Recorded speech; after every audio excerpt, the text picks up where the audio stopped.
Unless I'm like here, or if I'm here, then I see people speaking different languages, but Kannada is always at the backdrop, and that's lovely. I think the biggest problem that filmmakers have bringing an idea to reality because that requires funding. The greatest thing that could have happened to me in my life was to be born here in this city because you straight away pick 4-5 languages.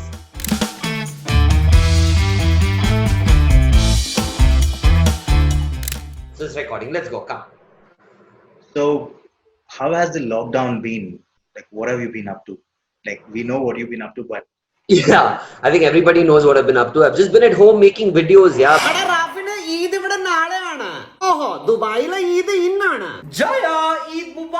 Because when the whole lockdown started, I was just as paranoid and anxious as everybody else.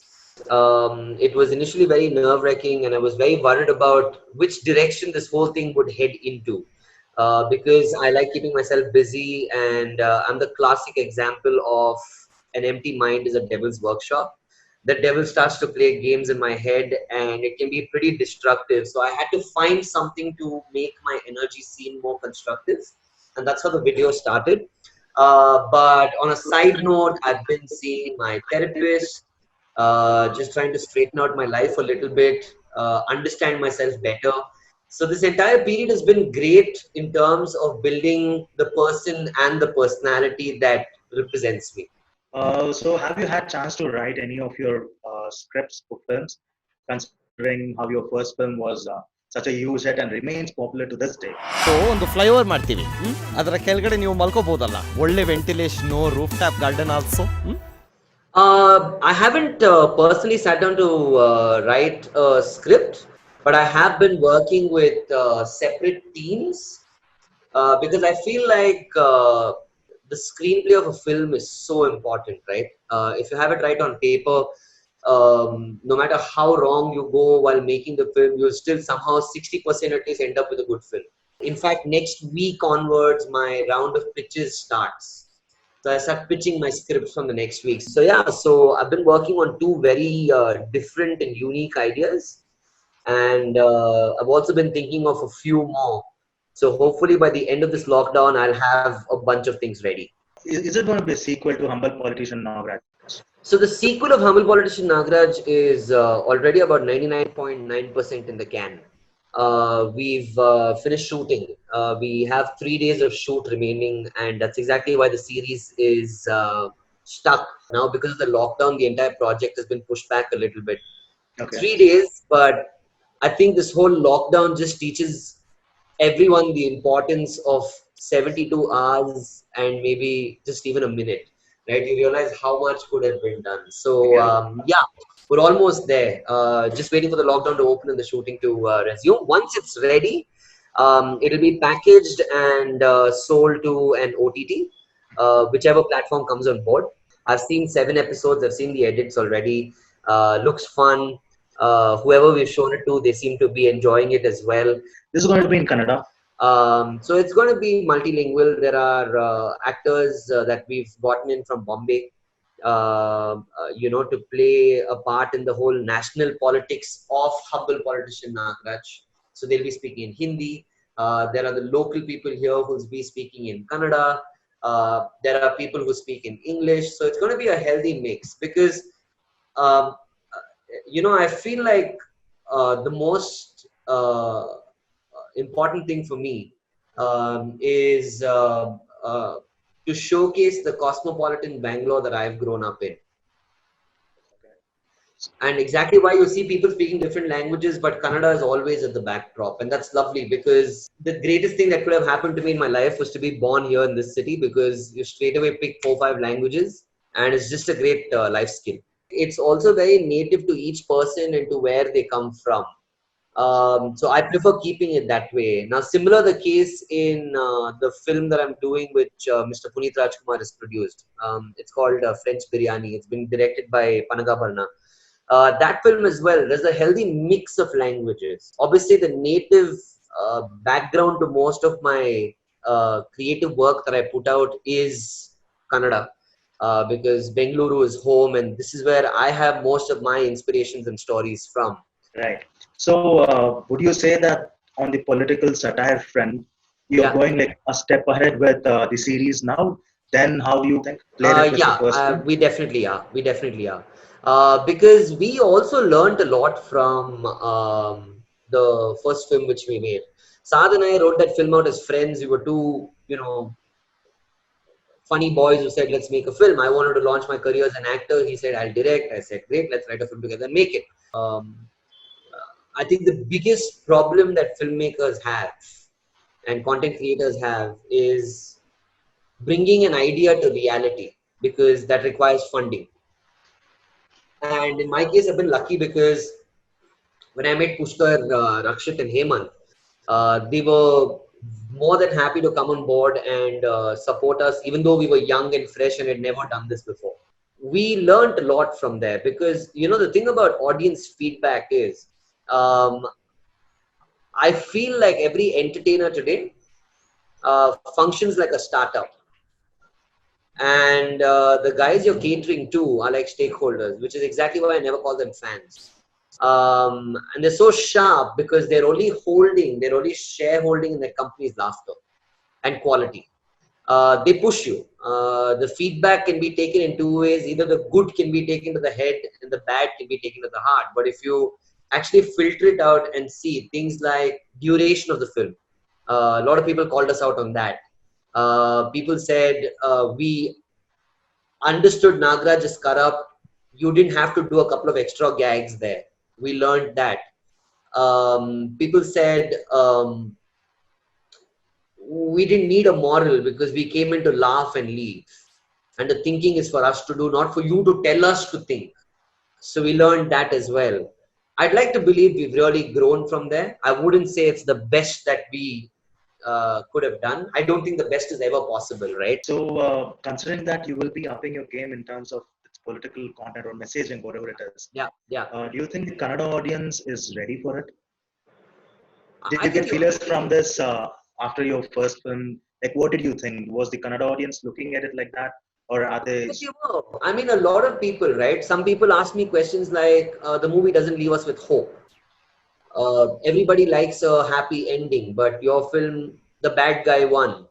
The satire is great. I saw a bunch of corporators watching the film, nudging each other when the MLA was yelling at the corporators. And, it's interesting you asked me if the audience is ready or not. I learned this very early when I did radio. I remember I was on air, and you know how radio jockeys usually give out numbers when they have a contest. They'll say, "Hey, this is the question, guys. Blah blah blah. Which batsman has the most number of hundreds? Send me your answers right now. This is my number. 90001234. I repeat, 900123 4. I did that twice, thrice in different links, and Darius walked up to me and said, you got to stop repeating cell phone numbers. You say it once, it's enough. Don't test the intelligence of your audience because they listen to everything, they know everything. If they're really interested, they will take your product. And I think that's the beauty of the audiences, whether it's in Karnataka, whether it's in Maharashtra, whether it's anywhere in the world, right? We sometimes tend to downplay them. Like, I remember, when I used to create content on radio or on the internet, with Mr. Nags or whatever, right? I've never heard a conversation like, sir, ಇದು A centric ಕೆಲಸ ಆಗುತ್ತೆ ಆದರೆ B centric ಅರ್ಥ ಆಗಲ್ಲ. Or sir, ಇದು C centric work ಆಗುತ್ತೆ but A center ಅವರಿಗೆ ಅಷ್ಟು ಮಲ್ಟಿಪ್ಲೆಕ್ಸ್ ಆಡಿಯನ್ಸ್ ಅಷ್ಟು ಅರ್ಥ ಆಗಲ್ಲ. And I would always sit down with them and tell them, what is this classification of audiences that we're doing? And you see today what's happened because of Corona and because of this pandemic. We've all moved to OTT platforms. Now you tell me which one is A there, what is B there, what is C there. It doesn't matter. Now you're catering to an audience, full stop. Okay. Okay. And I would always run into these arguments with, people from the films and this and that. And I would always say, you make a film. You don't engineer products for 5, 6 people, because I feel like filmmaking is so personal. It's so personal. And I'm not a director. I'm just a guy with ideas. Like if I have to sit down and make a 1 minute video every single day and slot it in as A center, B center, C center, how will I ever make content that I want to make? You know, I feel like the moment you start playing to the galleries, that's when it becomes, difficult. Um, and audiences are intelligent, yeah, they are intelligent. I think the fact that every one of your characters, each of your characters are like they're a slice of the city, slice of what Bangalore is. When it has become so hard to encapsulate Bangalore in a story or in a character, you're bringing out these characters which are very much part of the city. They're all Bangaloreans, and this is their way. So Yeah. how do you see that playing into your films or your content?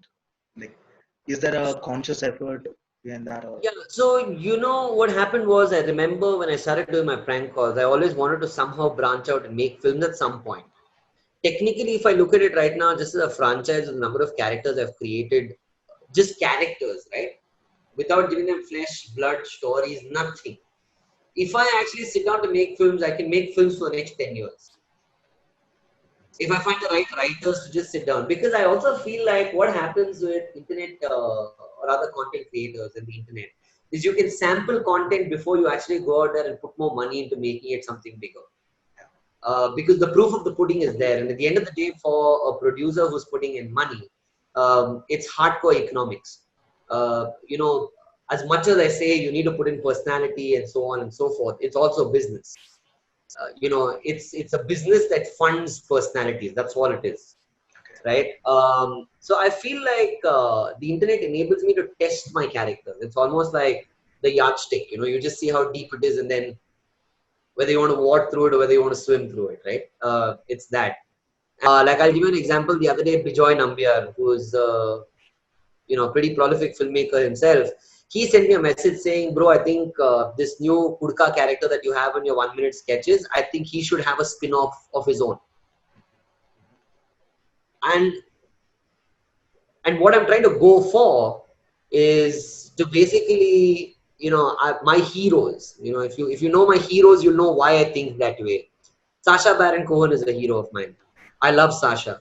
He did Ali G on a news channel, then made it, took it to sports, then ended up making a film with it. There was Borat, there was Bruno, there was Dictator, you know, uh, just how he's dabbled with characters. Or Seth MacFarlane with Family Guy. So my idea is to basically create my own little Marvel universe where I am my own superhero.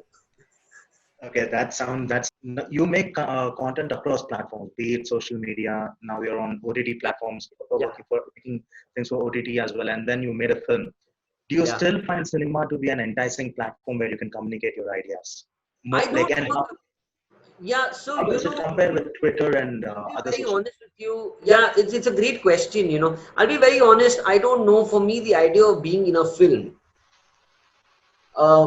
was being in a film, and that dream is done. That dream's done. Cinema for me, it doesn't matter whether you do it on 70 or whether you bring it down to a mobile phone for you to watch it on, a Netflix or a Prime or a Hotstar or whatever, right? So I feel like this is the present and this is the future. Personally, for me, I prefer working here because you can tell your stories for as long as you want. You don't have to. You're not bound by time. You don't have to throw in songs. You don't have to have mass dialogues or whatever you call them. You don't have somebody telling you, "Sir, on punch dialogue kodili." That's not me. I wish I was that person, but I'm not that person. Even before the lockdown happened, I took humble politician Nagraj to an OTT platform, content creator, applause. And I said, I want to make this a series. I don't want to make this a film. Because why am I going to run around, to 20 news channels, to 30 people who have no idea what I've done in my life, who I am, explain first who I am, then what my product is. Why? I'll be very honest with you. I still don't know when people tell me humble politician Nagraj became a hit because the theatre business is just too many words and jargons and lingos that you either get or you don't get. And I feel like I'm very happy when I put a product out there on digital, right, I can just tell from whatever's coming to me, like the response that comes to me, if it's working or if it's not working. Okay, and anything special for the admirers of the Kurka character that you come up with? It's become a rage, really, like everywhere. WhatsApp Right? groups, memes, Instagram, it's a rage. I know. I didn't think it would become this big. I really didn't. I just started doing some stuff, and that's the thing about stuff. It just sticks, and you don't even know what's sticky about it. Yeah, he's a sweet guy. Devarsi Kutka is a sweet guy. He's a sweet guy. I have no real message to them. Just don't be like him. That's all. Okay, great. Thank you so much, Danish. You were great. Thank Thank you you. so much. This was fun. And Thank you.